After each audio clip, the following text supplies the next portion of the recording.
ร้ายต่อเหตุการณ์ที่ฝันเวลาคืนวันผ่านหน้าเสียดายยิ่งหลงเสพว่าสุขสนุกกับของไม่จริงไม่ยอมละทิ้งความรักและก็ความหลงความรักความหลงต้นต่อกิเลสช่างน่าสมเพชใครมีกิเลสมั่นคงพระธรรมสอนสั่งยับยั้งให้ปรับให้ปลงความรักความหลงลดลงไว้บ้างเถิดนา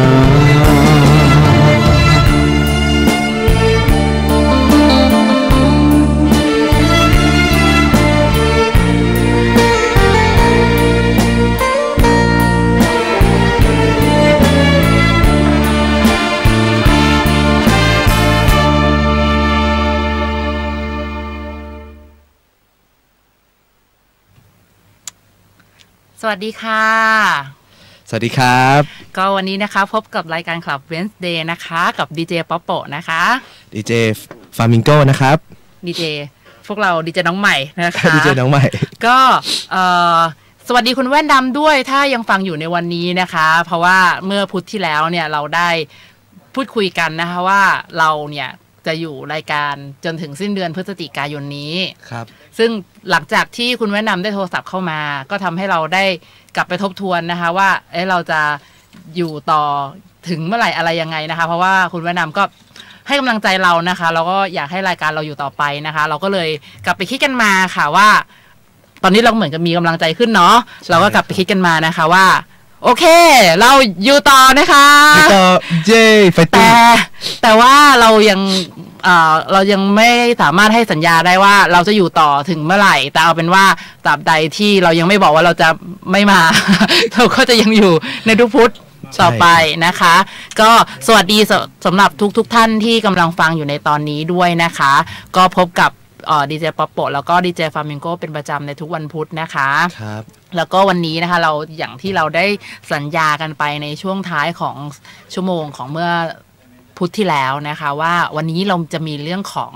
การตั้งเป้าหมายนะคะตั้งเป้าหมายอย่างไรให้ปฏิบัติได้จริงแล้วก็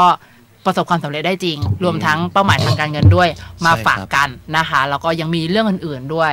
เอามาเข้าเรื่องตามที่สัญญากันเลยดีกว่าได้เลยครับสำหรับเรื่องแรกนะคะก็คือวิธีการตั้งเป้าหมายอย่างไรให้ทำได้จริงนะคะ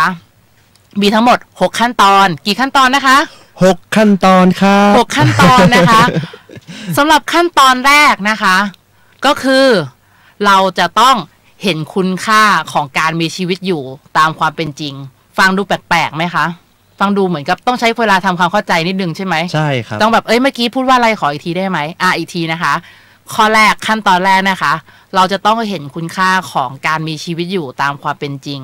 ในที่นี้หมายความว่าอะไรและทำไมมันนับเป็นขั้นตอนได้ด้วยข้อนี้ถือว่าเป็นข้อแรกค่ะขาดข้อนี้ไปข้อต่อไปก็คงไม่มีกำลังใจจะทำมันแบ่งเป็น2ส่วนชัดๆนะคะก็คือการเห็นคุณค่าของการมีชีวิตอยู่ตามความเป็นจริงครับทำไมถึงต้องใช้คำว่าตามความเป็นจริงด้วยเพราะสิ่งที่เกิดขึ้นกับคนจำนวนมากนะคะก็คือเขาไม่เชื่อว่าเขาจะสามารถทำอะไรได้ดีกว่าที่เขาทำอยู่มันคือจริงๆแล้วถามว่ามันจริงหรือเปล่ากับการที่เขาอย่างเช่นสมมติว่าพี่บอกว่าโอ๊ยพี่ทำอะไรไปได้ไม่ได้มากกว่าที่พี่ทำอยู่ตอนนี้หรอกจริงๆแล้วเนี่ยการที่เราเชื่อแบบนั้นมันเกิดจากอะไรรู้ไหมคะมันเกิดจากการที่เราเนี่ยอยู่รอบเขาเรียกว่าคนรอบตัวเนี่ยคอยบอกเราแต่เล็กบางทีเขาไม่ได้บอกว่าตัวเราทำได้เท่านี้หรอกแต่เขาบอกตัวเขาเองเขาพูดกับตัวเขาเองหรือเขาพูดกับหลายๆคนอย่างเช่นยกตัวอย่างนะคะเมื่อเร็วๆนี้ดีเจป๊อปโปนั่งรถเหมือนเป็นรถรับจ้างในมหาวิทยาลัยเชียงใหม่รถม่วงก็มีอยู่คนหนึ่งเขาบอกว่าก็คือพูดถึงเรื่องรถที่ชอบพอพูดถึงรถยี่ห้อหนึ่งขึ้นมายี่ห้อเบนซ์นั่นแหละเขาก็พูดคำว่าถูกหวยเท่านั้นอ่ะเขาถึงจะซื้อรถคันนั้นได้ดูวัยของเขาเนี่ยค่ะไม่ถึงอายุ30แน่ๆทีนี้ถามอย่างนี้ค่ะว่าหลายๆคนก็อาจจะเชื่อว่าตัวเองนะไม่สามารถที่จะซื้อรถเบนซ์ได้ด้วยการทำงาน จะซื้อได้ก็ต่อเมื่อซื้อต้องถูกหวยเท่านั้นอันดับแรกนะคะมันมาจากการที่เราประเมินตามเงินเดือนหรือว่ารายได้ต่อเดือนที่เราได้รับแต่ในความเป็นจริงเนี่ยเรายังสามารถทำอะไรได้มากกว่านั้นมีคนมากมายนะคะที่เขาก็ณปัจจุบันเขาอาจจะไม่ได้มีเงินเยอะแต่ว่าสิ่งที่เขาทำก็คือเขาตั้งคำถามว่าแล้วเขาจะทำให้ได้มากกว่านี้ได้ยังไงซึ่งตรงนี้ค่ะเป็นสิ่งที่ถ้าจะต้องมาใช้เวลาในการให้คำตอบอาจจะใช้เวลานานแต่เดี๋ยวถ้ามีโอกาสเนี่ยเราจะมาพูดคุยกันว่าเราจะทำยังไงให้เราจะมีรายได้เพิ่มจากที่เราเคยมีเอาไว้ครั้งหน้าวันนี้เราพูดถึงการตั้งเป้าหมายกันก่อนทีนี้เมื่อเราเลือกที่จะเชื่อใหม่นะคะก็คือพูดง่ายเมื่อถ้าขอโทษค่ะถ้าตอนนี้เราเชื่ออยู่ว่า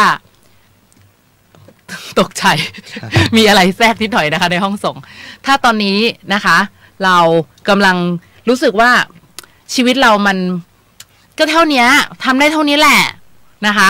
อันดับแรกเลยอยากจะให้เลือกที่จะเชื่อใหม่ก่อนค่ะเพราะว่าไม่ว่าตอนนี้คุณจะอายุเท่าไหร่ต่อให้คุณอายุ60แล้วถ้าคุณเสียชีวิตตามวัยอันควรจริงๆถ้าเราทุกคนเสียชีวิตตามวัยอันควรก็คือ80-90ก็แสดงว่าเรายังมีเวลาที่จะมีชีวิตอยู่อีกพักหนึ่งเราเลือกจะใช้ชีวิตที่เหลือของเราอย่างไรล่ะบางทีอาจจะไม่ใช่เอาเรื่องของเงินหรือว่าเรื่องของสิ่งที่เราอยากจะซื้อมาเกี่ยวข้องก็ได้แต่สิ่งที่เรายังสามารถทำได้อย่างเต็มที่คืออะไรแล้วก็ชีวิตที่เหลือนะคะตราบใดที่ร่างกายของเรายังคงแข็งแรงพอยังเดินเหินได้เราทำอะไรได้อีกเยอะค่ะทีนี้พอเมื่อเราเห็นคุณค่าของการมีชีวิตอยู่แล้วเนี่ยจะไปขั้นตอนต่อไปได้ถ้าตอนนี้คุณผู้ฟังกำลังรู้สึกว่าฉันยังนึกภาพไม่ออกว่าฉันจะเห็นคุณค่าของการมีชีวิตที่เหลืออยู่ของฉันเนี่ยตามความเป็นจริงยังไงเรามาดูข้อต่อไปนะคะข้อต่อมาค่ะขั้นตอนที่2นะคะก็คือการออกแบบชีวิตที่อยากจะมีไหนดีเจฟามิโก้ลองออกแบบชีวิตที่อยากจะมีให้ฟังหน่อยได้ไหมคะว่าอยากจะมีชีวิตยังไงตั้งแต่ตอนนี้จนถึงตายเลยขอสั้นๆพูดให้จบภายใน1 นาทีอะไรอย่างเงี้ยค่ะตื่นเต้นเลยนะครับภายใน1 นาทีเนี่ยจะช่วยทำให้ง่ายขึ้นครับอยากกินอยู่ยังไงตั้งแต่จากนี้จนตายเลยแน่นอนไม่อยากกินอย่างอดอยากใช่ครับไม่อยากอดมื้อกินมื้อเดี๋ยวผอมนะคะอยากจะกินอะไรที่มันดีๆต่อสุขภาพใช่ไหมคะอยากที่จะไหนลองบอกนี่อยากกินอาหารมื้อละเท่าไหร่ที่เรียกว่าถูกใจฉันเลยถ้าจริงๆแล้วนะครับจริงๆแล้วก็ประมาณสักมื้อนึงก็500นี่คือสำหรับมื้อเดียวมันก็อันนี้ก็คือแพงมากจริงๆก็คือแพงมาก500 บาทเนี่ยแต่ว่าสำหรับผมใน500 บาทเนี่ยก็อาจจะมีอาหารที่มันครบทุกหมู่เลยแล้วก็ดีต่อสุขภาพด้วยเพราะจริงๆผมเป็นภูมิแพ้เราก็อยากจะกินอาหารอะไรที่กินอาหารให้เป็นยากินอาหารให้เป็นยาครับโอเคนั่นคือแค่ค่าอาหารยังไม่รวมเรื่องของค่าดูแลตัวเองในด้านอื่นๆนะคะค่าท่องเที่ยวค่าซื้อในสิ่งที่อยากจะซื้ออะไรต่างๆนะแน่นอนนะคะชีวิตที่มีคุณภาพชีวิตที่ดีขนาดนั้นเนี่ยก็ต้องใช้เงินค่อนข้างสูงโอเคทีนี้ถามว่าทำไมเราต้องออกแบบชีวิตที่เราอยากจะมีเพื่อที่เราจะได้ไปนึกถึงขั้นการสอดคล้องของข้อแรกก็คือการเห็นคุณค่าของชีวิตที่มีอยู่ลองคิดดูดีๆนะคะถ้าเกิดสมมุติว่าตัวท่านเองอาจจะไม่ค่อยได้คุ้นตากับคนที่เกิดมาไม่ค่อยมีฐานะหรือว่าเรียกว่าฐานะค่อนข้างจะปานกลางหรือยากจนเนี่ยที่จะกลายเป็นคนรวยได้เนี่ยแต่ในความเป็นจริงมันมีค่ะเราสามารถที่จะค้นหาประวัติของเขาได้โดยส่วนใหญ่คนพวกนี้จะมีชื่อเสียงไปเลยคนที่เคยจนมากๆซึ่งดีเจป๊อปโปก็เคยเห็นเยอะเหมือนกันคือบางคนนี่ไม่ใช่แค่แบบเห็นในทีวีนะคือรู้จักกันเลยก็มีคือเรารู้เลยว่าเรื่องนี้ไม่ใช่เรื่องสร้างขึ้นมาแต่มันคือความจริงมันมาจากการที่เขาในเรื่องที่จะเปลี่ยนความเชื่อก่อนค่ะทีนี้การออกแบบชีวิตที่อยากจะมีเพื่อที่เราจะได้ตั้งเป้าหมายว่าเราจะต้องทำอะไรบ้างนะคะโอเค2 ข้อแรกผ่านไปก่อนเดี๋ยวเราจะมาวนกับพูดถึงย้อนข้อต้นๆอีกครั้งหนึ่งนะคะข้อต่อไปนะคะก็คือหาบุคคลตัวอย่างบุคคลตัวอย่างในที่นี้ก็คือคนที่เรารู้สึกว่าเราเลื่อมใสศรัทธาหรือว่าชื่นชอบในวิถีชีวิตของเขาเราอยากจะมีวิถีชีวิตเหมือนเขายกตัวอย่างนะคะดีเจฟามิโก้คะลองนึกถึงคนที่ตัวเองอยากเก่งเหมือนเขาให้ฟังหน่อยค่ะคนนั้นเนี่ยต้องเป็นดีเจป๊อปโปให้เกียรติกันเกินไปแล้วลองคนอื่นหน่อยถ้าจริงๆแล้วจริงๆชอบชีวิตของแจ็คหม่ามากครับแจ็คหม่าใช่เพราะว่ามันด้วยตัวของตัวดีเจเองอะครับที่เรียนภาษามาแล้วเราไม่มีแรงบันดาลใจเลยเราทุกครั้งที่เราเรียนแล้วเรารู้สึกว่าทำไมเราทำได้แค่นี้เราก็จะมีข้ออื่นนะครับมาสนับสนุนเราว่าก็เป็นเพราะว่าพื้นฐานเราไม่ดีไงเรายังนู่นนี่นั่นเรายังตั้งใจเรียนไม่พอเรายังขยันไม่พอแต่บางครั้งเราต้องการที่จะฆ่ามันไปดีกว่าปล่อยทิ้งไปแต่เราพอมาดูวิดีโอของ คุณแจ็คหม่านะครับในการให้สัมภาษณ์ว่ากว่าเขาจะมาเป็นแจ็คหม่าที่เรารู้จักกันเนี่ยครับเขาต้องผ่านอะไรมาเยอะเลยหนึ่งก็คือการพูดภาษาอังกฤษครับคือปกติเขารู้ว่าภาษาอังกฤษของเขาเนี่ยเขาต้องการที่จะพัฒนาภาษาอังกฤษให้มากขึ้นเขาก็ไปเป็นแถวไหนมีฝรั่งเขาก็จะหาโอกาสเนี่ยครับไปฝึกภาษาอังกฤษให้มากขึ้นนี่ก็เป็นตัวอย่างนะครับที่ทำให้ตัวของดีเจฟลามิงโกเองนะครับเอาวิธีของแจ็คหม่านะครับมาปฏิบัติใช้ในชีวิตจริงของเราครับพูดถึงแจ็คหม่านิดนึงเผื่อว่าบางคนจังไม่ทราบแจ็คหม่าคือใครเอ่ยมหาเศรษฐีใช่ครับเป็นมหาเศรษฐีชาวจีนครับชาวจีนท่านหนึ่งนะคะซึ่งจริงๆแล้วเนี่ยต้องบอกว่าเขาไม่ได้รูปหล่อพ่อรวยแม้แต่ภรรยาของเขาเนี่ยยังเคยให้สัมภาษณ์เลยว่า สามีของฉันเนี่ยออกจะขี้เหร่ด้วยซ้ำนี่เขาพูดออกสื่อนะคะนี่เขาให้สัมภาษณ์ออกสื่อแล้วเขาก็ไม่ได้เกิดมารวยเลยพูดง่ายๆก็ฐานะเรียกว่าแบบอีกนิดนึงจะเรียกว่าจนอยู่แล้วเนี่ยแต่ว่าเขาสู้มากแล้วเขาก็เลือกที่จะทำในสิ่งที่ทำให้เขาเรียกว่าอะไรเขามีการตั้งโจทย์แล้วว่าเขาต้องการมีชีวิตยังไงอย่างเมื่อกี้ที่ดีเจปะโปะได้บอกว่าเขาเห็นคุณค่าของชีวิตที่มีแล้วก็เขาก็ออกแบบชีวิตที่เขาอยากจะมีหลังจากนั้นเนี่ยเขาก็เลยเลือกวิธีการที่จะทำให้เขาเนี่ยได้มีวิถีชีวิตในแบบที่เขาต้องการเลือกงานเลือกวิธีที่จะทำยังไงให้เขาได้ทำงานในสิ่งในงานที่เขาอยากทำยกตัวอย่างนะคะถ้าสมมติว่าดีเจฟลามิงโกถ้าอยากจะเป็นล่ามภาษาจีนจะต้องทำยังไงคะอันดับแรกต้องหา why ก่อนครับว่าทำไมเราถึงอยากจะเป็นล่ามภาษาจีนอันนี้ครับโอเคถ้าเราหา why ได้แล้วว่าอยากจะเป็นล่ามภาษาจีนทำไมเราต้องทำไงต่อถ้าเรายังพูดจีนไม่ได้2นะครับวิธีที่2คือเราจะต้องมีการวางแผนครับวางแผนคือ1เนี่ยนะคือวางแผนเพื่อไปเรียนภาษาใช่ครับใช่ค่ะโอเคจบที่ข้อ2ก่อนเดี๋ยวครั้งหน้าจะมาต่อเดี๋ยวมันจะกลายเป็นคนละหัวข้อกันคือพูดง่ายๆค่ะอยากเป็นล่ามภาษาอะไรจำเป็นต้องเรียนภาษานั้นมันจะต้องมีการศึกษานิดนึงนะคะซึ่งจริงๆแล้วสิ่งที่ทำให้คนหนึ่งอายุเท่ากันหาเงินได้ไม่เท่ากันคิดว่าเป็นอะไรเป็นปัจจัยความรู้ความสามารถนะคะคนอายุสมมุติว่า30เท่ากันคนหนึ่งทำงานต่อเดือนได้รายได้เป็นแสนเป็นล้านแต่ในขณะที่อีกคนหนึ่งอาจจะได้น้อยกว่านั้นอาจจะเป็นหลักหมื่นหรือหลักพันสิ่งที่ทำให้เขาต่างกันมันก็คือการทักษะในการหาเงินคือความรู้ความสามารถสิ่งที่อยู่ในหัวว่าง่ายๆเพราะฉะนั้นคนที่เขาประสบความสำเร็จระดับโลกทุกคนยืนยันเหมือนกันหมดนะคะว่าสิ่งที่คุณควรจะเติมให้กับตัวเองมันคือทักษะทางการหาเงินหรือว่าสกิลเขาเรียกว่าอะไรนะความรู้ความสามารถนะคะ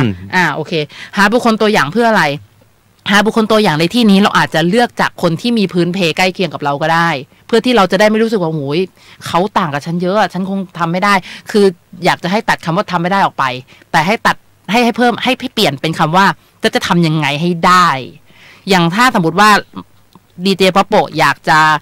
เป็นคนที่มีรายได้เดือนละ10 ล้านสิ่งที่ดีเจปะโปะจะทำก็คือว่ามันมีใครที่มีพื้นเพพอๆกันกับเราเกิดมาฐานะการเงินพอๆกันกับเรามีความรู้ความสามารถพอๆกันกับเราแล้วเขาหาเงินได้แบบนั้นไปดูเขาสิเขาทำยังไงไปสังเกตชีวิตเขาทำยังไงบ้างแล้วเราก็ลองดูว่าสิ่งที่เขาทำเราจะทำอะไรยังไงบ้าง24 ชั่วโมง1 วันทุกคนมีเท่ากันหมดเพราะฉะนั้นมันก็มีสิ่งที่เราจะต้องเลิกทำเพื่อไปทำในสิ่งที่ใช่เพื่อให้เราได้รับในสิ่งที่เราต้องการมีหลายอย่างที่เราต้องตัดมีหลายอย่างที่เราต้องเปลี่ยนนะคะเราหาบุคคลตัวอย่างเพื่อจะได้ดูว่าเขาทำอะไรเขาทำยังไงแล้วเราก็ลองปรับใช้เอามาเรียนแบบกันดูคือบางคนก็บอกเฮ้ยถ้าจะไปเรียนแบบเขาฉันจะเสียความเป็นตัวเองหรือเปล่าจริงๆแล้วเราก็เรียนแบบกันมาตลอดแหละพูดภาษาไทยได้ทุกวันนี้เราเรียนแบบใครใช่ไหมใช่หลายๆอย่างเราก็เรียนแบบกันมาตลอดบางทีเราอย่าไปกังวลว่าถ้าเราไปเรียนแบบเขาซะจนเสียความเป็นตัวเองหรือเปล่าคือความเป็นจริงแล้วไม่มีใครเรียนแบบใครได้เหมือนกัน100%หรอกเราเรียนแบบเขาเพราะว่าเราชอบในสิ่งนั้นเราปรับใช้ในสิ่งนั้นเพื่อเป็นตัวของเราไม่มีใครสักคนที่เกิดมาในโลกนี้นะคะนับตั้งแต่โลกนี้มีมนุษย์คนแรกที่จะมีลายนิ้วมือเหมือนกัน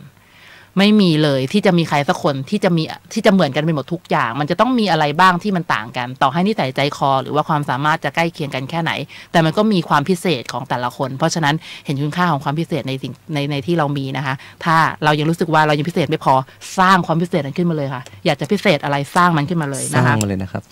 ต่อมาค่ะขั้นตอนที่4ค่ะคือการลงรายละเอียดแผนการข้อ1ข้อ2ข้อ3ผ่านไปแล้วนะคะก็คือข้อแรกนะคะเห็นคุณค่าของการมีชีวิตอยู่นะคะเพื่อที่เราเนี่ยจะได้เลือ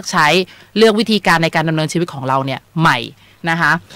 ข้อ2นะคะออกแบบชีวิตที่อยากจะมีเพื่อที่เราจะได้รู้ว่าเราต้องการจะมีชีวิตแบบไหนเราจะได้วางแผนได้ง่ายขึ้นข้อที่3หาบุคคลตัวอย่างเพื่ออะไรเพื่อที่เราจะได้ลดเวลาในการลองผิดลองถูกเพราะว่าคนที่เขาทำได้แล้วเนี่ยเขาลองผิดมาเยอะกว่าเราเมื่อเราได้ทักษะของเขามามันทำให้เราประหยัดเวลาเยอะเราจะสังเกตได้นะคะว่ายุคนี้ความเจริญเนี่ยค่อนข้างจะไปไวมากเมื่อเทียบกับสมัยก่อน iPhone 6 มาแป๊บหนึ่ง iPhone 7 มาแล้วเดี๋ยว8เดี๋ยว9เดี๋ยว10นะคะเพราะว่าอะไรคะเพราะว่าการลองผิดลองถูกมันมีมาก่อนโอเคลงรายละเอียดแผนการตรงนี้เนี่ยนะคะถ้าเราไม่รู้เนี่ยเราก็ไปถามคนที่รู้ให้เขาช่วยเราคิดก็ได้อย่างเช่นวันนี้ดีเจป๊อปโปกับดีเจฟาเมนโกก็ได้พูดคุยถึงแผนธุรกิจบางอย่างดีเจฟาเมนโกนี่จะรุ่นน้องดีเจป๊อปโปประมาณ14 ปีความรู้ทางธุรกิจไม่ค่อยมีจริงๆแล้วดีเจป๊อปโปก็ไม่ได้เก่งมากแต่ว่าเรียกว่าพอที่จะช่วยน้องได้อย่างนี้เป็นต้นนะคะอย่างเช่นแบบเนี่ยไม่รู้ก็มาถามพี่อยากจะเป็นดีเจไม่รู้จะทำไงมาถามพี่แล้วให้พี่เป็นด้วยอะไรแบบนี้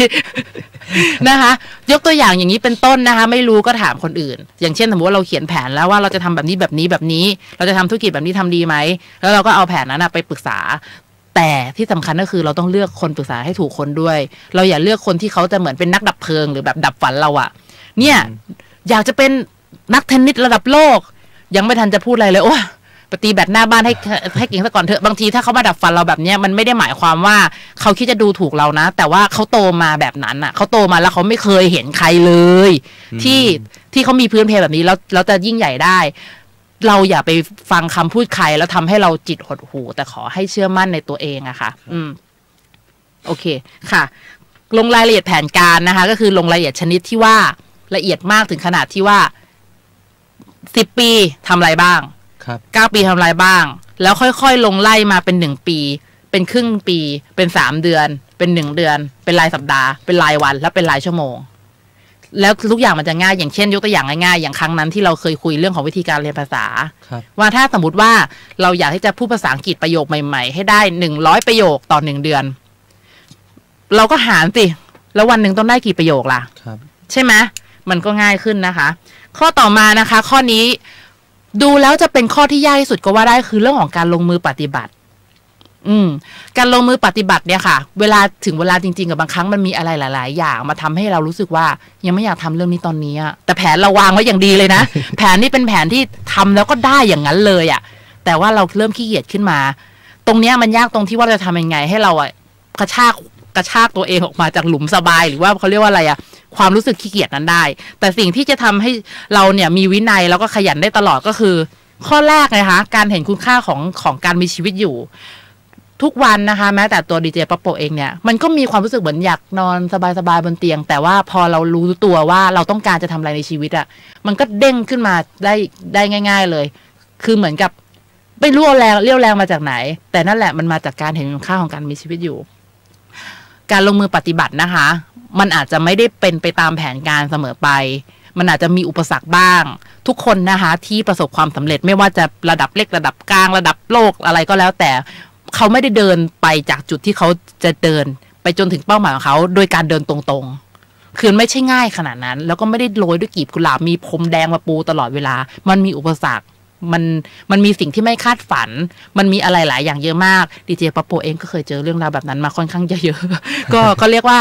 เจ็บมาเยอะใช้ได้นะคะก็เลยได้เข้าใจว่าอ๋อมันเป็นแบบนี้นี่เองแต่ทุกครั้งที่มีความผิดพลาดหรือความล้มเหลวอย่าไปมองมันคือความผิดพลาดค่ะมันแค่ผลตอบรับมันแค่สิ่งที่ตอบเราว่าอ๋อวิธีที่เราเพิ่งใช้ไปเนี่ยมันไม่เวิร์กคือมันไม่ได้ผลเราก็แค่เปลี่ยนวิธี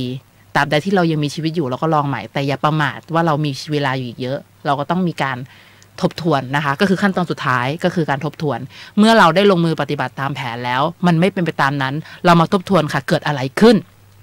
เราคำนวณเวลาผิดหรือเปล่าเราใช้วิธีการผิดหรือเปล่าแล้วก็ปรับแผนใหม่ถ้าสมมติว่าแผนการที่มันมีอยู่มันไม่เวิร์กเราก็ปรับแผนใหม่แต่ถ้าคิดจะเปลี่ยนเป้าหมายคิดดูดีว่าเราไม่ต้องการมาแล้วจริงหรือเปล่าแต่ถ้ามันไม่ใช่เป้าหมายของเราจริงๆอย่างบางคนก็มีนะคะคือเขาเข้าใจว่าเขาต้องการจะเป็นอย่างนี้แต่พอสุดท้ายแล้วเขาไม่ได้ต้องการจะเป็นอย่างนี้นี่เขาต้องการเป็นอีกอย่างมันก็เคยมีอะไรแบบนี้ซึ่งจริงๆแล้วการเปลี่ยนเป้าหมายไม่ได้ผิดอะไรถ้าคุณเจอในสิ่งที่ดีกว่าจริงๆแต่ขอแค่อย่าเปลี่ยนเป้าหมายเพราะว่าไม่เชื่อตัวเองแล้วอยากจะให้ทบทวนอย่างนี้นะคะว่าถ้าสมมติว่านึกภาพนะคะดีเจฟาเมนโกนึกภาพนะมีคน2 คนอายุ40 ปีอายุ40 ปีเท่ากัน เกิดมาเหมือนกันเลยไม่ว่าพ่อแม่แต่นายเอสมมติมีนายเอกับนายบีนายเอเนี่ยพ่อแม่ฐานะยังไงนายบีก็พ่อแม่ฐานะอย่างนั้นนายเอเรียนหนังสือจบแค่ไหน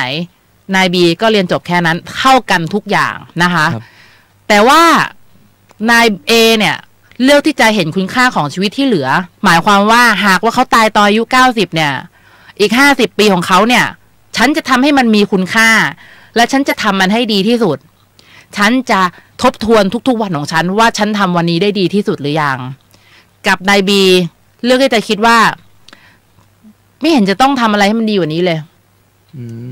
เรื่อยๆเปื่อยๆของฉันไปเนี่ยก็ดีคิดดูดีๆ2คนนี้จะใช้ชีวิตต่างกันไหมและผลลัพธ์ในชีวิตของเขาจะต่างกันไหมต่างกันสำหรับตัวดีเจฟามิงโกเองรู้สึกว่าถ้าสมมุติว่าเราเป็นนายบีนะครับชีวิตเราก็จะเรื่อยๆเฉยๆก็คือตื่นมากินข้าวเสร็จปุ๊บดูหนังดูทีวีนอนมันก็จะเป็นชีวิตที่วนไปเรื่อยๆมันไม่ได้ออกจากกรอบสักทีแต่ว่าถ้ามันเป็นชีวิตของนายเอมันก็เหมือนกับชีวิตนายเอที่ตั้งใจจะใช้ชีวิตที่เหลือให้ดีที่สุดนะคะใช่ครับคือเป้าหมายของนายเอก็เคยบอกไว้แล้วว่าตัวเขาเองเนี่ยคือต้องการที่จะใช้ชีวิตที่เหลือเนี่ยให้อย่างดีที่สุดนะคะให้ดีที่สุดเลยฉะนั้นด้วยเหตุนี้เองนายเอก็จะต้องไปทำนั่นทำนี่แล้วก็ต้องมีกิจกรรมทบทวนชีวิตตัวเองเสมอว่าฉันเป็นยังไงบ้างที่ผ่านมาถามว่าเป็นอย่างนายบีแล้วผิดหรือเปล่ากับการที่ก็ไม่เห็นจะต้องทำอะไรมันมากนี่จะทำอะไรให้มันเหนื่อยทำไมเรื่อยๆเปื่อยๆอย่างนี้เดี๋ยวก็ตายแล้วเดี๋ยวถึงวันหนึ่งก็ตายแล้วต้องใช้คำว่ามันเป็นทางเลือกอะค่ะเราไม่อยากจะบอกว่ามันถูกหรือมันผิดแต่ว่าในฐานะที่ตัวดีเจป๊อปโปเองก็เคยเห็นคนมาพอสมควรอะไรเงี้ยนะคะเคยอยู่ในเขาเรียกว่าอะไรนะเคยไปเยี่ยมผู้ป่วยในโรงพยาบาลที่ไม่มีใครเฝ้าข้างเตียงเลยก็เยอะญาติบางคนก็เป็นอย่างนั้นอะไรเงี้ยนะคะแบบบางคนเราก็เคยไปเห็นเคยไปให้กำลังใจเราก็รู้สึกเลยว่าสิ่งที่ทำให้เขาต้องมานอนแบบเนี้ยมันมาจากการที่เขาอะเลือกที่จะใช้ชีวิตแบบเนี้ยเรื่อยๆเปื่อยๆไม่สนใจว่าวันหนึ่งฉันจะเป็นสุขภาพยังไงในด้านปลายของฉันอะไรเงี้ยนะคะค่อนข้างจะน่าเห็นใจเหมือนกันกับการที่ใครสักคนอาจจะไม่เชื่อมั่นในตัวเองขนาดนั้นอะไรแบบเนี้ยคือก็ไม่ได้จะบอกว่ามันถูกหรือมันผิดอะไรหรอกมันเป็นทางเลือกอะมันเป็นแล้วแต่เลยแต่ว่าแค่ถ้าเราเห็นค่าของชีวิตของเราการใช้ชีวิตอย่างเต็มศักยภาพมันไม่ได้เหนื่อยมากหรอกมันคุ้มในอีกทางหนึ่งด้วยซ้ำไปนะคะมันเหมือนกับคุ้มที่ชีวิตฉันได้เกิดมาแล้วฉันได้ใช้มันอย่างเต็มที่ดีเจป๊อปโปครับคือตัวของตัวดีเจเองดีเจอยากจะถามว่าถ้าเราใช้ชีวิตแบบ slow life ไปเลยเนี่ยครับใช้ชีวิตแบบ slow life ก็คือการใช้ชีวิตที่เรื่อยๆเปื่อยๆใช้ชีวิตที่ไม่ต้องซีเรียสว่าต้องทำอะไรบ้างมันเป็นความประมาทในการใช้ชีวิตหรือเปล่าถามมันเป็นความประมาทในการใช้ชีวิตหรือเปล่า slow life ในที่นี้มันมีอย่างนี้ด้วยค่ะคือถ้าเกิดสมมติว่าถามว่าพระสงฆ์ slow life ไหม slow ครับ slow มากคือใช้ชีวิตแบบเรียบๆช้าแต่เป้าหมายของเขาคืออะไรล่ะการใช้ชีวิตเรียบๆนั้นอ่ะนิพพานครับเป้าหมายของพระสงฆ์คือเขามีเป้าหมายทางธรรมท่านมีเป้าหมายทางธรรมเพราะฉะนั้นการที่เรา slow life มันก็ต้องมองมาดูรายละเอียดว่าการใช้ชีวิตแบบสบายเรียบๆเรื่อยๆช้าๆไม่ต้องทำอะไรมากเนี่ยเราทำอย่างนั้นแบบไหนเราใช้จุดมุ่งหมายอย่างไงในการดำเนินชีวิตอย่างดีเจป๊อปโปเองเนี่ยอย่างที่วันนี้เราได้คุยกันว่าโดยส่วนใหญ่ต่อไปเนี่ยตั้งใจจะรักษาศีล 8ในวันที่พูดง่ายเมื่อก่อนมีศีล 5เป็นปกติศีล 8เป็นวันพิเศษทุกวันนี้คือศีล 8เป็นปกติศีล 5เฉพาะวันที่ต้องออกจากบ้านก็คือวันที่แบบต้องแต่งหน้าบ้างหรือว่าต้องกินข้าวเย็นนะคะก็ดีเจป๊อปโปก็มีเป้าหมายถามว่าทุกวันมันเรียบง่ายไหมมันก็เรียบง่ายค่ะถามว่าศีล 8มันจะทำอะไรมากมายมันก็มีสิ่งที่ต้องทำมันก็มีการเจริญสติมันก็มีการศึกษาธรรมะแต่เป้าหมายมันคือทางธรรมไง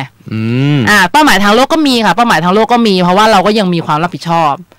เพราะฉะนั้น slow life ในที่นี้มันไม่ได้ผิดแต่มันอยู่ที่ว่ามันมีความประมาทอยู่ในนั้นมากน้อยแค่ไหนถ้าเกิดสมมุติว่ากินแบบไม่สนว่ามันจะเป็นผลร้ายต่อสุขภาพหรือเปล่าเที่ยวจนไม่สนว่าสิ้นเดือนนี้จะมีตังพอที่จะใช้ในช่วงปลายเดือนหรือเปล่าใช้เงินจนไม่รู้ว่าในโอกาสที่ฉันหลังเกษียณเนี่ยไม่ได้มีงานทำแล้วฉันจะดูแลตัวยังไงใครจะดูแลฉันหรือเปล่าถ้าแบบนี้คือประมาทไหมอะคะ 100% ครับ 100% คือมันฟังดูแล้วมันก็ใช่แบบนั้นอยู่แล้วนะคะเพราะฉะนั้นมันไม่ผิดที่เราจะมีวิถีชีวิตที่เรียบง่ายไม่ทำอะไรให้มันมากแต่ถามว่าเป็นไปเพื่อเป้าหมายทางธรรมก็แนะนำว่า สโลว์ไลฟ์ให้ดีที่สุดไปเลยสาธุเลยสาธุเลยแบบนั้นนะคะบวชได้บวชเลยอะไรแบบนี้นะคะเราต้องการที่จะมีบุคคล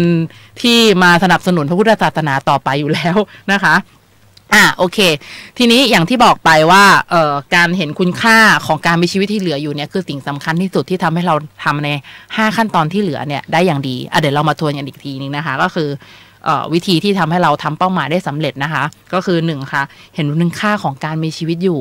เพราะว่าถ้าเราเห็นคุณค่าของการมีชีวิตอยู่นะคะพรุ่งนี้ตื่นมามันก็ไม่เหมือนเดิมแล้วค่ะตื่นมาสมมติ8 โมงตื่นมาเนี่ยชั่วโมงแรกฉันจะทำยังไงฉันคงไม่นอนเลื่อยเปื่อยไปเรื่อยๆฉันวิธีคิดฉันก็เปลี่ยนไปนะคะจากที่เราเคยกลับบ้านมาแล้วเราก็ไม่ทำอะไรเลยนอนนิ่งๆไม่ทำอะไรเลยนะนอนอย่างเดียว มันก็จะกลายเป็นฉันยังมีเวลาอีก4 ชั่วโมงก่อนฉันจะนอนฉันจะทำอะไรดีที่มันมีประโยชน์กับฉันจะทำยังไงฉันมีความรู้มากขึ้นอ่านหนังสือไหมฟังธรรมไหมนั่งสมาธิไหมเดินจงกรมไหม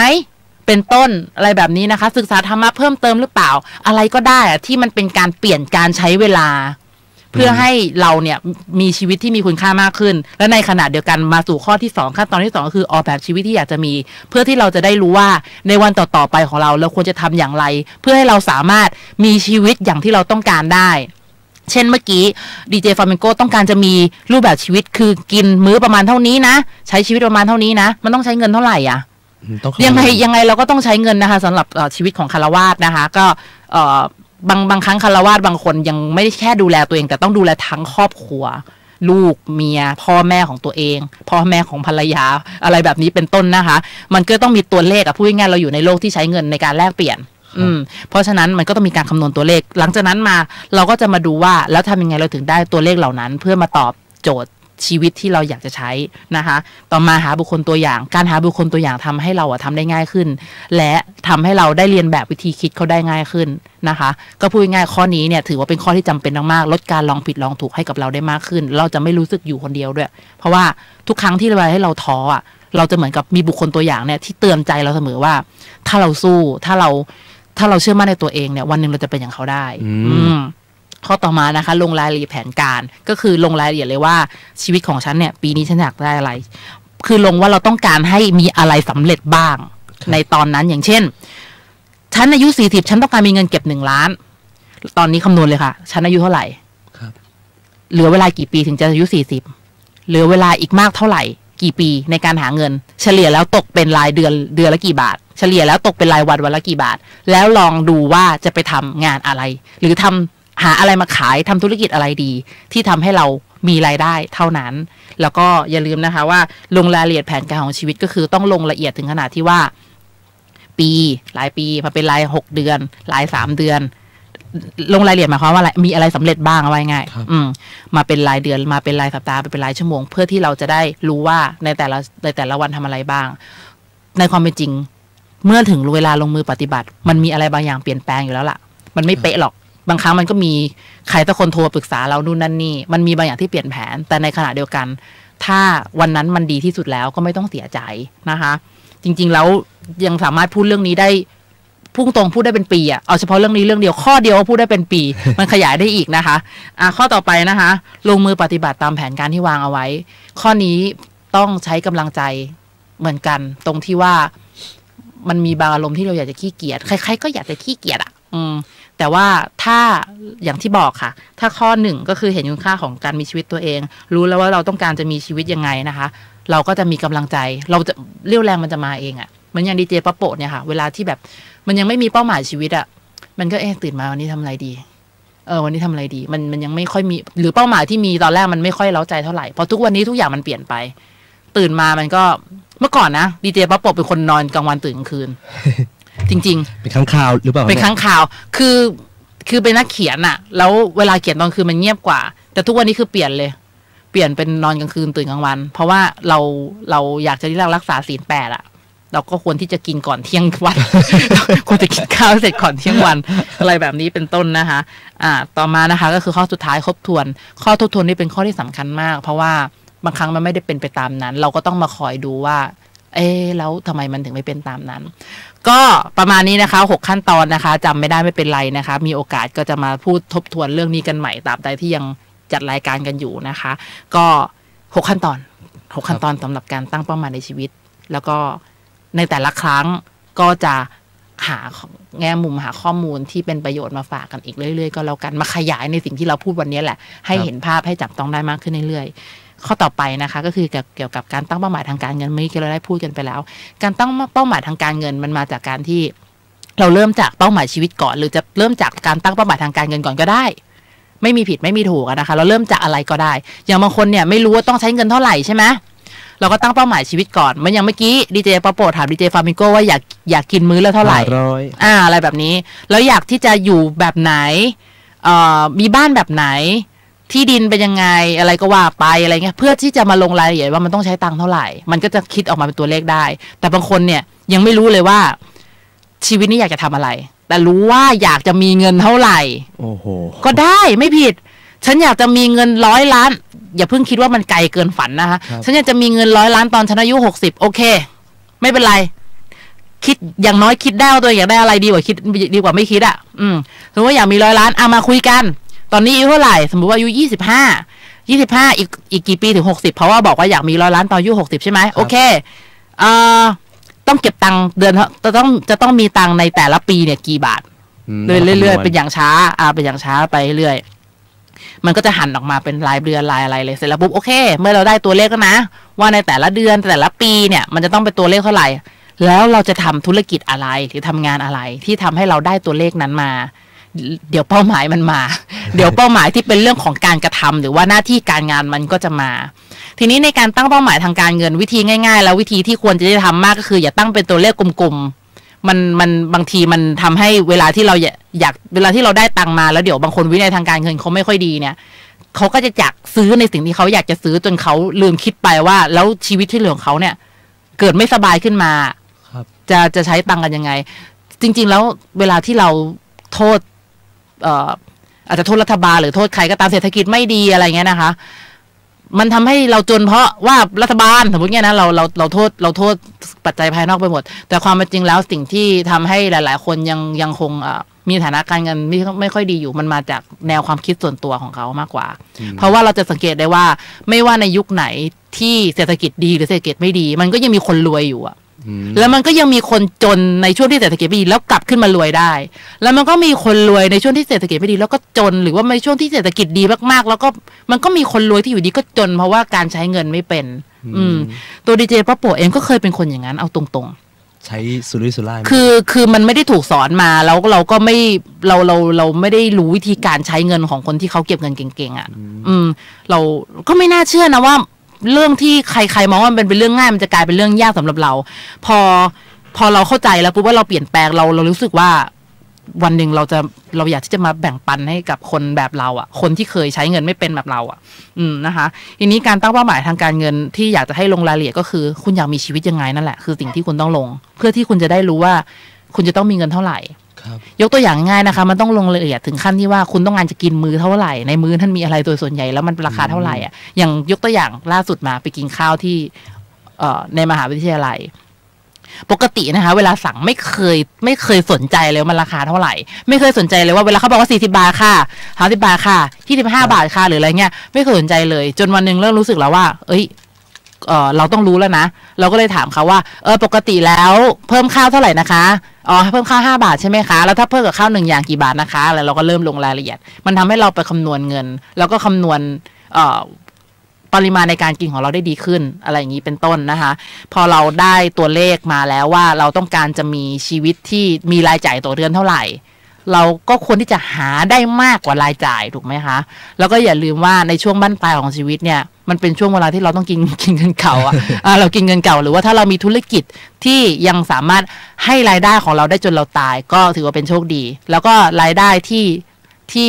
ภาษาอังกฤษเขาเรียก passive income หรือว่างานที่ไม่ต้องใช้ไม่ต้องลงแรงทำอีกแล้วระบบเป็นคนทำแทนระบบในที่นี้อาจจะมีบุคคลที่จะมาเป็นเจ้าหน้าที่เป็นลูกน้องในการทำแทนด้วยเพื่อให้เรามีรายได้ที่ครอบคลุมค่าใช้จ่ายเหล่านั้นพอเรารู้แล้วว่าเราต้องการมีชีวิตยังไงเราก็ค่อยมาดูว่าเราจะไปทำงานอะไรอย่าเชื่อว่าตัวเองทำได้แค่นั้นอย่าเชื่อว่าตัวเองทำได้แค่นั้นอันดับแรกต่อมาก็เมื่อเรารู้แล้วว่าอย่างเช่นยกตัวอย่างนะคะดีเจปาโปอยากให้นึกภาพอย่างนี้ง่ายๆ ถ้าสมมติว่าอยากมีเงิน1,000,000 บาทเอาน้อยกว่านี้อีกหน่อยก็ได้10,000เลยน้อยลงไปเดี๋ยวมันจะดูใหญ่ไปอยากมี10,000 บาทขายของได้10,000 บาทต่อเดือนโอเคอยากขายของได้1 บาทต่อเดือนแปลอย่างนี้ค่ะว่าก็ให้ขายของ1 บาทให้ได้เกิน10,000 ชิ้นหรือขายของ10 บาทให้ได้1,000 ชิ้นก็จะได้10,000หรือขายของ100 บาทให้ได้กี่ชิ้นนะ10 ชิ้น100 บาทให้ได้100 ชิ้นเพื่อให้ได้10,000ใช่ไหมต้อง100 100หรือขายของ 1,000 บาทให้ได้10 ชิ้นก็ได้10,000หรือขายของ 10,000 บาทให้ได้1 ชิ้นก็ได้10,000ครับเป็นก็พูดง่ายๆเราต้องการตัวเลขเท่าไหร่แล้วเราลองคิดถึงราคาของสินค้าที่เราจะขายและจำนวนที่ขายให้ได้แล้วหาทางที่จะขายให้ได้ถ้าไม่รู้ว่าจะทำยังไงไปถามคนที่รู้จริงๆแล้วเนี่ยทุกคนทำงานประจำมันไม่ได้ผิดอะไรนะมันควรที่จะทำด้วยถ้าเกิดสมมติว่าเราไม่ได้ยังไม่สามารถที่จะไปทำธุรกิจส่วนตัวได้ในเวลานี้แต่การที่เรามีธุรกิจเป็นของตัวเองหรือมีอะไรขายมันเป็นรายได้เสริมได้ดีแล้วเราใครๆก็เขาเรียกว่าอะไรคนที่เป็นบุคคลที่เขาให้ความรู้ว่าเขาทำยังไงก็ถึงรวยได้อย่างนั้นเขาพูดอย่างนี้กันหมดเลยแล้วคุณควรที่จะขายของเป็นหรือทำธุรกิจเป็นเป็นต้นนะคะก็เนี่ยแหละวิธีการตั้งเป้าหมายทางการเงินแล้วก็วิธีการหาตังค์ให้ได้พูดตอนเนี้ยมันก็ดูเหมือนง่ายในเวลาปฏิบัติจริงๆมันจะยากหรือมันจะง่ายมันคงจะอยู่ที่ปัจจัยหลายอย่างแต่ปัจจัยที่สำคัญที่สุดคือคุณเชื่อตัวเองหรือเปล่าตอนนี้ก็มีหลายคนที่เขาก็ยังรู้สึกว่าเขาก็ยังไม่รู้ว่าเขาจะขายอะไรยังไม่มีทักษะการขายอะไรเลยสิ่งที่ดีเจปะโปะจะบอกกับทุกคนเสมอเวลาที่มาคุยด้วยก็คือว่าอันดับแรกก็คือเชื่อว่าตัวเองต้องทำให้ได้อันดับที่2ก็คือไปดูว่าคนที่ทำได้ก็ทำอะไรกันมาบ้างถามเขาได้ก็ถามเดี๋ยวนี้เขาแบ่งปันความรู้กันหลายรูปแบบทางเสียงก็มีทางคลิปวิดีโอก็มีทางหนังสือก็มีถามกันตัวเป็นก็ได้นะคะแต่ว่าเพียงแต่ว่าเราอาจจะต้องมีบุคลิกหรือว่ามีความเป็นตัวของตัวเองในแบบที่คนอื่นอยากจะคุยกับเรารู้เปล่าว่าจริงๆแล้วว่าคนที่เขาอยากจะให้ความช่วยเหลืออยากจะให้คำแนะนำเขาไม่อยากคุยกับคนที่คอยบอกเสมอว่าฉันไม่ดียังไงฉันห่วยยังไงชีวิตฉันไม่ดีฉันคงทำไม่ได้นี่คือสิ่งที่เขาไม่อยากได้ยินเพราะฉะนั้นถ้าเราอยากได้รับความช่วยเหลือหรือความเมตตาหรือคำแนะนำจากคนที่เขาช่วยเราได้คำพูดพวกนี้ต้องเลิกพูดหมดเลยอย่าบอกว่าฉันทำไม่ได้แต่ถามเขาว่าทำยังไงถึงทำไม่ได้ตั้งคำถามกับตัวเองให้ถูกนะคะแล้วชีวิตก็จะได้ในสิ่งที่ตัวเองต้องการในโอกาสหน้าเราก็จะค่อยมาขยายเรื่อยๆวันนี้จริงๆแล้วดีเจปะโปะได้เตรียมอะไรหลายอย่างมาฝากแต่ว่าเราจะค่อยๆดูเวลากันต่อไปทีนี้เมื่อกี้เราพูดถึงเรื่องของเดี๋ยวก่อนที่จะไปเรื่องธรรมะที่ดีเจฟาเมโกเตรียมมาไหนๆก็ไหนๆแล้วขออีกเรื่องนึงก็แล้วกันเอาเลยครับดีเลยมันมีอยู่อย่างนึงนะคะที่ทำให้สิ่งที่ดีเจปะโปะพูดมาทั้งหมดเนี่ยมันเป็นไปได้จริงก็คือการที่เรามีกำลังใจที่ดีกำลังใจที่ดีในที่นี้ไม่ได้หมายความว่าเราจะต้องมีคนคอยมาบอกว่าเก่งจังเลยสู้ได้นะฉันเชื่อว่าเธอทำได้บางครั้งมันไม่มีสักคนนะคะที่เดินมาบอกเราตรงนั้นแต่ว่าที่แน่ๆนะคะเราควรจะอยู่ในสิ่งแวดล้อมที่ไม่มีใครมาซ้ำเติมเราไม่มีใครมาคอยพูดกรอกหูเราว่าเราไม่ดีไม่มีใครมาทำให้เรารู้สึกว่าเราอยากจะร้องไห้หรือว่าเอาแต่เศร้าหรือว่าโกรธเกลียดอะไรเงี้ยจริงๆแล้วเมื่อก่อนดีเจปะโปะเคยคิดว่าสิ่งแวดล้อมไม่น่าจะสำคัญแต่พอตัวเองอยู่ในสิ่งแวดล้อมใหม่เรารู้สึกได้เลยว่าความคิดเราเปลี่ยนเคยถึงขนาดที่ว่ามันมีช่วงหนึ่งที่เราเคยทำรายการวิทยุมาก่อนแล้วเราพูดจาฉลาดมากพูดง่ายฉลาดกว่าตอนที่พูดอยู่ตอนเนี้ยคือตอนนี้ไม่ได้บอกว่าฉลาดนะแต่ตอนนั้นเราไปดูคลิปวิดีโอเก่าๆแล้วเราตกใจว่าเราพูดได้ขนาดนี้เลยเหรอ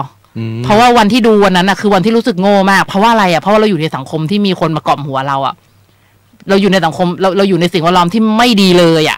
ตอนนั้นมันมีอะไรที่เป็นปัญหาเข้ามาค่อนข้างจะเยอะมากแล้วเราก็ไม่รู้ตัวหรอกว่ามันทำให้เรารู้สึกว่าตัวเองโง่ได้ถึงขนาดนั้นคือบุคลิกพี่เปลี่ยนนิสัยพี่เปลี่ยนไปเลยพอวันนั้นกลับไปดูคลิปวิดีโอเสร็จแล้วปุ๊บโอ้โหไม่น่าเชื่อแล้วนิสัยเปลี่ยนจนวันหนึ่งออกจากสิ่งแวดล้อมนั้นได้ครับเรากลายเป็นคนฉลาดขึ้นคือพูดง่ายสิ่งแวดล้อมมีความสำคัญมากเพราะฉะนั้นเราจำเป็นที่จะต้องเอาตัวเองไปอยู่ในพื้นที่ที่ถูกต้องบางครั้งมันอาจจะต้องกล้าหาญถึงขนาดที่เราจะต้องยอมย้ายที่อยู่เลยหรือบางครั้งเนี่ยเราไม่จำเป็นที่จะต้องมีเพื่อนล้อมรอบเต็มไปหมดก็ได้แต่เราอยู่กับหนังสือเราอ่านหนังสือมันก็เหมือนกับการที่เรามีเพื่อนเพราะว่าเหมือนกับคนที่เขาเขียนหนังสือเล่มนั้นแหละคือเพื่อนของเราเหมือนเราคุยกับเขา2 คนอะไรเงี้ยอย่างมุ้งหนังสือเล่มนั้นคือ วิธีถอนรหัสลับสมองเงินล้านนี่หนังสือของ T. Harv Eker คนอเมริกันแต่เป็นหนังสือที่แปลไทยมันก็เหมือนเนี่ยเรากำลังได้เป็นเพื่อนกับคนอเมริกันคนเนี้ยเป็นต้นอะไรแบบเนี้ยนะคะเพราะฉะนั้นสิ่งจำไว้ค่ะแบบเราพยายามรักษากำลังใจของเราให้ดีแล้วก็อยู่ในสิ่งแวดล้อมที่ดีแล้วกำลังใจของเราจะดีนะคะอันนี้ก็เป็นการพูดถึงเป้าหมายทางโลกนะคะยังเป็นเป้าหมายทางโลกล้วนๆทีนี้เรามาสู่เป้าหมายทางธรรมกันบ้างนะคะว่าไงคะดีเจขอบคุณครับโอเคเมื่อกี้นะคะเป็นวิถีของปุถุชนล้วนๆต่อไปจะเป็นวิถีของอริยะอริยะคืออะไรอริยะก็คือบุคคลที่เรียกว่าเหมือนบรรลุธรรมก็มีสี่ขั้นมีสี่ระดับด้วยกันก็มีโสดาบันสกทาคามีอนาคามีแล้วก็พระอรหันต์นะคะหลายๆท่านที่ศึกษาธรรมะมานานเนี่ยก็จะทราบว่าหมายความว่าอะไรโอเคทีนี้เราจะมารู้จักความจริงในมุมมองของอริยะกันเมื่อกี้เป็นความจริงในมุมมองของปุถุชน ความนี้เราจะมาอริยะกันบ้างนะคะเดี๋ยวพอตอนจบรายการจะสับสนฉันจะตั้งเป้าหมายยังไงดีแต่เอาเป็นว่าเดี๋ยวมาลองดูกันนะคะว่าอริยบุคคลเนี่ยเขามีมุมมองต่อโลกยังไงข้อมูลที่ดีเจฟาเมนโกจะนำมาแบ่งปันในวันนี้นะคะได้นำมาจากหนังสือที่ชื่อว่ามหาสติปัฏฐานสูตรนะคะเป็นเล่มเล็กนะคะฉบับปรับปรุงพอเขียนเมื่อประมาณพศ2550ใช่ไหมคะลองดูหน้าปกหน่อยได้ครับฉบับปรับปรุง2550นะคะของคุณดังตรินนะคะหรือคุณสรัญไมตรีเวชเขียนไว้ในหนังสือชื่อนี้นะคะโอเคเอาเลยครับก็ครับการเจริญสตินะครับเป็นไปเพื่อประโยชน์อะไรนะครับคำตอบก็คือเป็นไปเพื่อให้เห็นความจริงที่เหล่าอริยะเห็นแล้วความจริงที่เหล่าอริยะเห็นคืออะไรคำตอบก็คือความจริงเกี่ยวกับทุกข์และการดับทุกข์เมื่อเจริญสติมาถึงขั้นที่พร้อมบรรลุมรรคผลเราย่อมทราบว่ากายใจอันถูกส่องสำรวจมาอย่างดิบดีแล้วนี่แหละคือที่ตั้งของความจริงเกี่ยวกับทุกข์และการดับทุกข์ดังนี้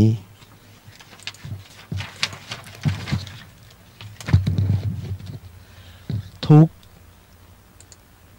หนึ่งนะครับคือขันธ์ห้าเพราะขันธ์ห้าคือที่ตั้งของอุปทานว่ามีเราเกิดมามีเราแก่ลงมีเราตายไปมีเราพัดภาคจากบุคคลอันเป็นที่รักมีเราเผชิญเรื่องหน้าขัดเคืองมีเราอยากได้แล้วไม่ได้อย่างใจตลอดจนมีเราร้องไห้คร่ำครวญด้วยความเศร้าโศกอยู่ต่อเมื่อรู้เห็นขันธ์ห้าตามความเป็นจริงคือเกิดแล้วต้องดับลงเป็นธรรมดาไม่น่าพอใจไม่ควรยึดถือขันธ์ห้าจึงปรากฏต่อใจโดยความเป็นก้อนทุกข์ไม่ใช่บุคคลไม่ใช่ตัวตนของเราผู้มีคุณสมบัติพร้อมจะบรรลุมรรคผลย่อมรู้สึกอยู่ว่าไม่เคยมีเราเกิดมาไม่มีเราแก่ลงและจะไม่มีเราตายไปไม่มีเราพัดพลากไม่มีเราเผชิญเรื่องหน้าขัดเคืองไม่มีเราเป็นผู้ไม่ได้อย่างใจไม่มีเราร้องไห้คร่ำครวญด้วยความเศร้าโศกมีแต่ขันธ์ห้าแสดงความจริงอยู่ว่ารูปไม่เที่ยงเวทนาไม่เที่ยงสัญญาไม่เที่ยงสังขารไม่เที่ยงวิญญาณไม่เที่ยงไม่ควรถือว่าขันธ์เหล่านั้นเป็นเราเลยผู้ใกล้บรรลุมรรคผลย่อมเห็นตามจริงว่าทุกข์เป็นสิ่งที่ควรรู้ให้รอบ 2. เหตุให้เกิดทุกข์เหตุให้เกิดทุกข์คือความอยากเสพผัสสะที่น่าเพลิดเพลินยินดีเพราะความอยากเสพผัสสะนั่นเองเปรียบเสมือนยางเหนียวหรือแรงดึงดูดจากแม่เหล็กที่ล่อใจให้อยากมีตัวตนไม่อยากทิ้งขันธ์ห้าไปอยากเอาแต่ขันธ์ห้าที่ชอบใจแล้วเมื่อไม่ได้อย่างใจเสมอก็เป็นทุกข์ทุรนทุรายกันไปตัวผัสสะ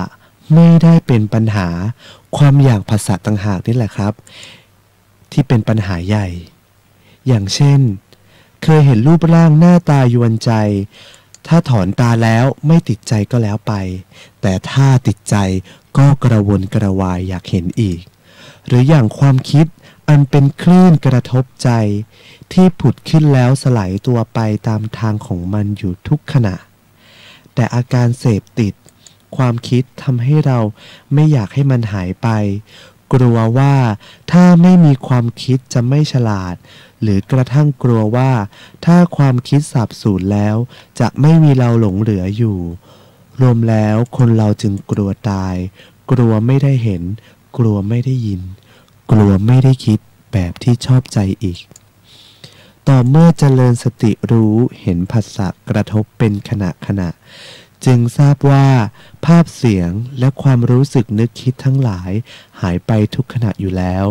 นาทีก่อนกับนาทีนี้เป็นคนละตัวกันจะหวงหรือไม่หวงทุกผัสสะก็ต้องหายไปอยู่ดีหน่วงเหนี่ยวไว้ให้เป็นของเราจริงไม่ได้เลยผู้มีคุณสมบัติพร้อมจะบรรลุมรรคผลย่อมเห็นความติดใจในผัสสะทั้งหกโดยความเป็นเครื่องร้อยรัดสมควรละเสียเพราะเมื่อละได้ก็เหมือนทำลายโซ่แห่งความหลงผิดสำเร็จขันธ์ห้าย่อมปรากฏในการรับรู้ไม่ต่างกับก้อนเสลดในปากที่ควรถมทิ้งไว้ไม่น่าเสียดายไม่น่าห่วงไว้สักนิดเดียวผู้ใกล้บรรลุมรรคผลย่อมเห็นตามจริงว่าเหตุให้เกิดทุกข์เป็นสิ่งที่ควรละให้สิ้น 3. ความดับทุกข์ความดับทุกข์คือการสละคืนความอยากเสพผัสสะได้เจริญอย่างสิ้นเชิงเพราะหลังจากสละคืนความอยากได้หมดจดเท่ากับดับเหตุแห่งความดิ้นรนกระวนกระวายได้สนิทขันธ์ห้าไม่ว่าจะอยู่ในสภาพแสนดีน่าเพลิดเพลินเพียงใดอย่างไรก็เป็นมหันตทุกข์โดยตัวของมันเองเสมอดังที่ผู้ใกล้บรรลุมรรคผลเห็นตามจริงอยู่แล้วส่วนการสงบจากขันธ์ห้านั้นแม้จะยังไม่ประจักษ์ด้วยใจว่าเป็นเช่นไรผู้ใกล้บรรลุมรรคผลก็ย่อมมีความเข้าใจตรงตามจริงว่านั่นแหละบรมสุขเปรียบเหมือนเห็นว่าไฟร้อนแม้ไฟยังลุกโพลงอยู่ก็ย่อมเข้าใจว่าสงบจากไฟเสียได้สิ้นเชิงจึงเชื่อว่าเย็นสนิทผู้มีคุณสมบัติพร้อมจะบรรลุมรรคผลย่อมไม่ผูกพันกับภาษาใดๆแม้รสสุขอันน่าพิศวงของสมาธิใจสละคืนหมดไม่เอาความรู้สึกนึกคิดไม่เอาตัวตนมีแต่มุ่งจะทำที่สุดท่าเดียวและเขาผู้นั้นย่อมนำมาซึ่งความสำเร็จไม่เนิ่นช้าทะลุขันธ์ห้าออกไปเห็นด้วยจิตอันเป็นฌานว่าความดับทุกข์มันเป็นเช่นไรผู้ใกล้บรรลุมรรคผลย่อมเห็นตามจริงว่าความดับทุกข์เป็นสิ่งที่ควรประจักษ์ให้แจ่มแจ้ง 4. ข้อปฏิบัติให้ถึงความดับทุกข์ข้อปฏิบัติให้ถึงความดับทุกข์คือการดำเนินชีวิตเยี่ยงอริยบุคคลผู้บรรลุมรรคผลเมื่อรู้ความจริงอย่างอริยะคิดอย่างอริยะพูดอย่างอริยะกระทำอย่างอริยะมีสติรู้อย่างอริยะและจิตตั้งมั่นเป็นสมาธิอย่างอริยะวันหนึ่งย่อมกลายเป็นอริยะดังนั้นถ้าเราสงสัยว่าทำไมเจริญสติแล้วสติไม่เจริญหรือสติเจริญแต่ไม่บรรลุมรรคผลเสียทีก็สมควรใช้ข้อปฏิบัติเหล่านี้เป็นเกณฑ์ในการสำรวจตรวจตาว่าวิถีชีวิตของเรานั้นเข้าทางตรงหรือยังการดำเนินชีวิตเยี่ยงอริยะประกอบไปด้วย8ประการดังนี้ 1. รู้จริงอย่างอริยะคือรู้ว่าอะไรคือทุกข์รู้ว่าอะไรคือเหตุแห่งทุกข์รู้ว่าอะไรคือความดับทุกข์และรู้ว่าการดำเนินชีวิตอย่างไรจึงดับทุกข์ได้ผู้รู้ความจริงอย่างอริยะได้ชื่อว่าเป็นสัมมาทิฏฐิซึ่งอาจหมายถึงสัมมาทิฏฐิระดับฟังแล้วจดจำหรือสัมมาทิฏฐิระดับการตรึกนึกให้เข้าใจตลอดจนเกิดสัมมาทิฏฐิบริบูรณ์ด้วยการเจริญสติและบรรลุมรรคผล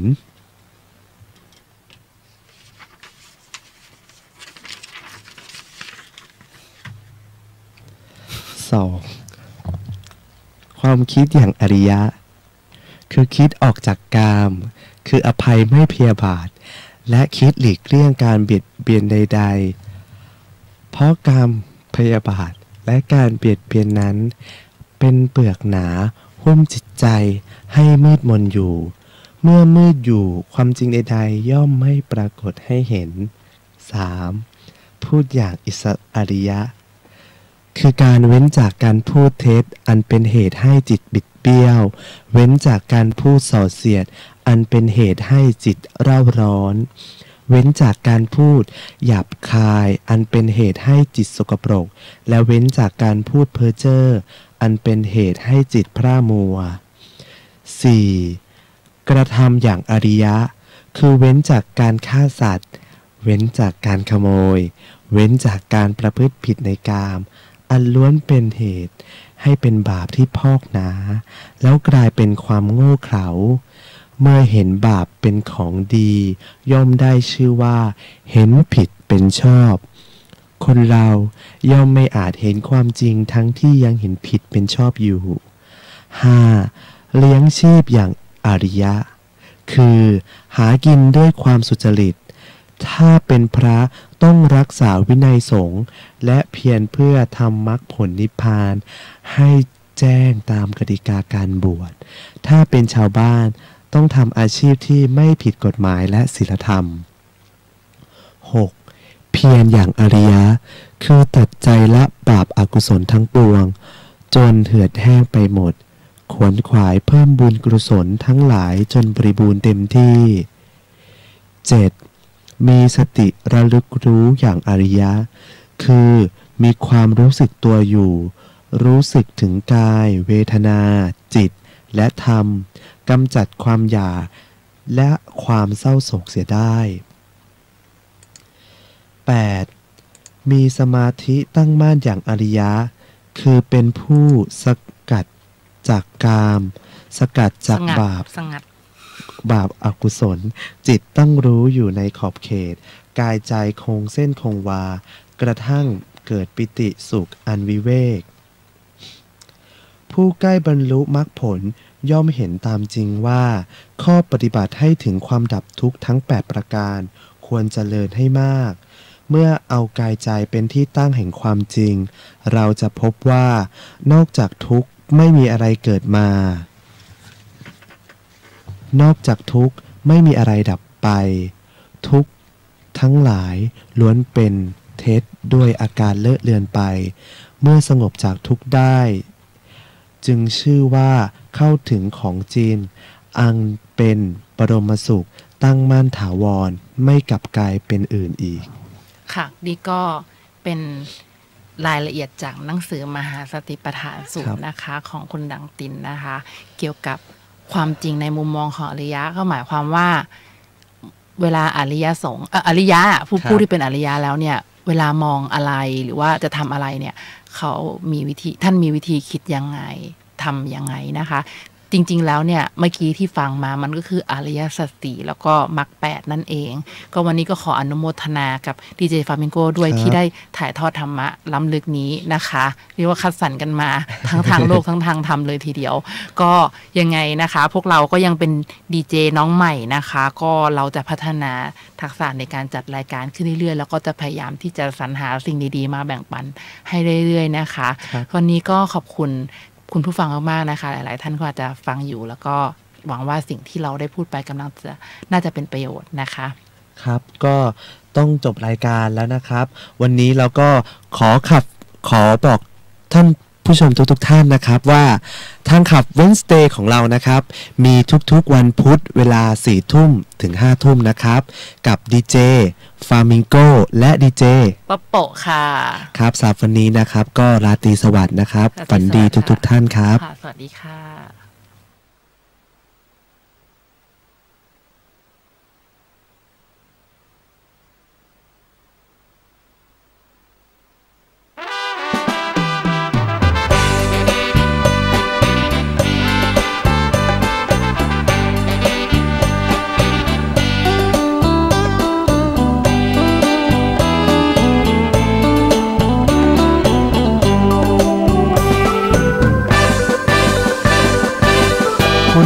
มรรคผลนั้นย่อมคงอยู่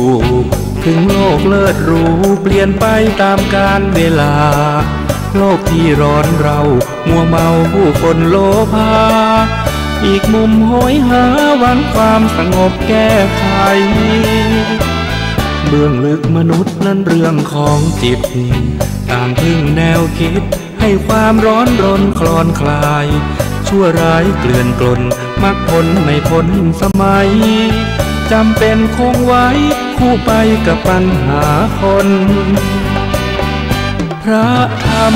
คำสอนของพระพุทธองค์ถูกตามประสงค์แน่แท้มีเหตุมีผลโลกนี้นับวันฟาดฟันวุ่นวาย